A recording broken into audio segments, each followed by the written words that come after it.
Gisèle Maxime, nous venons de le voir, la rivière du Galion très polluée, mais il y a des solutions qui existent. Je rappelle que vous êtes la présidente du comité de rivière du Galion. Les solutions existent donc, mais avant cela, j'aimerais que vous me disiez à quoi sert ce comité.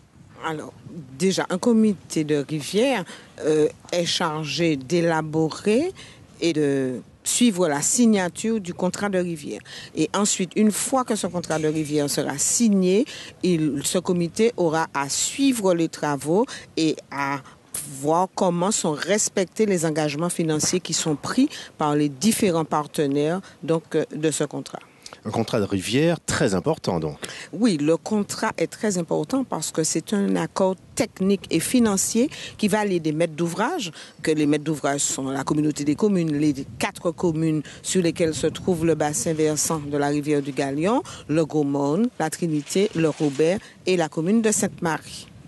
Et puis, à côté de ces maîtres d'ouvrage, nous retrouvons l'État, la région, le département, l'Office de l'eau, tous les utilisateurs de la rivière, que sont donc les socioprofessionnels, les associations et les riverains donc, de cette rivière du Galion.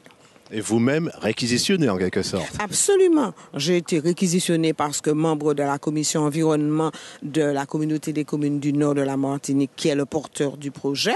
Et puis, parce que j'ai une certaine sensibilité, comme d'autres, bien sûr, à la rivière, parce que je suis de la ruralité profonde, je suis gros-mornaise. Donc, toutes les activités liées à la rivière, pêche aux écrevisses, pêche, bain de rivière, ça, j'en connais. Et vraiment, j'ai envie que nos rivières en Martinique retrouvent vie. D'ailleurs, c'est aussi l'objectif de ce comité, c'est redonner vie à la rivière du Galion. Si je puis dire, toute petite, vous baignez déjà dedans, donc. Comme Astérix, je suis tombée là-dedans de ma naissance. Une sorte de potion magique. Est-ce que cette potion magique servira vraiment, en quelque sorte, à faire aboutir justement ce grand projet? Certainement, parce que je dis que pour élaborer un comité de rivière, pour arriver à la signature, il faut vraiment une belle dose de passion. Et je crois que tous ceux qui composent ce comité de pilotage, donc qui est chargé de suivre toutes les études qui sont menées, et puis qui est chargé aussi de piloter toutes les opérations qui vont nous mener au contrat de rivière et dans la phase opérationnelle de ce contrat de rivière sont tous des passionnés. Et c'est ça qui nous anime et qui fait que tôt ou tard, on arrivera à trouver des solutions à tous les problèmes qui se posent aussi bien sur la rivière du Galion que sur les autres rivières de la Martinique. Il me semble que cela se fera dans un tour de 2013, c'est bien cela?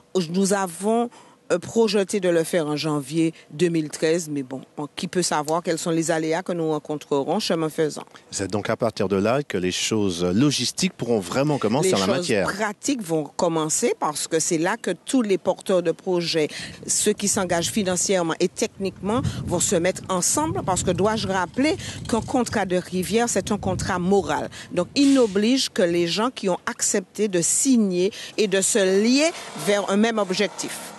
Gisèle Maxime, nous l'avons vu, la rivière du Galion polluée. Certains croient la connaître, mais ça n'est pas toujours le cas. Il y a des affluents avec des noms assez poétiques, on peut le dire, que nous ne connaissons pas tous. Oui, je devrais déjà dire que la rivière le Galion naît à la confluence de deux rivières, donc qui sont le Bras-Gommier et le Bras-Verrier. Et chemin faisant, il y a des affluents comme la rivière la Digue, comme le Petit Galion, comme le Grand Galion. Il y a les ravines et puis il y a aussi toutes les eaux de ruissellement qui vont venir abonder ce plan d'eau et pour ensuite ce plan d'eau qui aboutira à la baie du Galion. C'est une grande rivière donc qui mérite qu'on s'occupe d'elle, comme d'ailleurs toutes les rivières de la Martinique. Oui, c'est plus de 200 km de rivière et puis c'est une grande dame dans la mesure où son bassin versant sur lequel nous travaillons joue un rôle très important dans l'écosystème.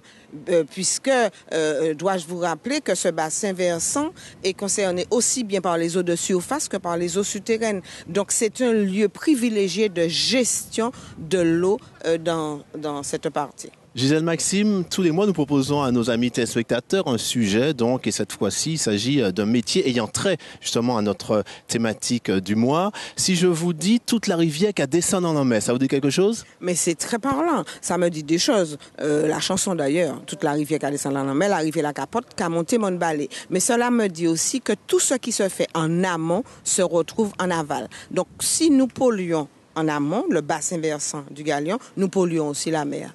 Donc, c'est très important que tout un chacun, pas seulement les 4 communes concernées, mais toute la Martinique, se disent que nous avons un travail à faire pour nos rivières, pour que nos paroles, en tout cas, coïncident avec nos actes. Toute la rivière Cadessan en met donc un tube de Cassave qui, à l'époque, nous rappelait déjà l'importance de nos rivières, la préservation de nos rivières dans le nord de la Martinique. Le syndicat des communes du Nord Atlantique aide les propriétaires de logements à rejeter des eaux ménagères toujours plus propres dans les nombreux cours d'eau de la région. Un combat difficile mais nécessaire à mener, un sujet de Thomas Turard.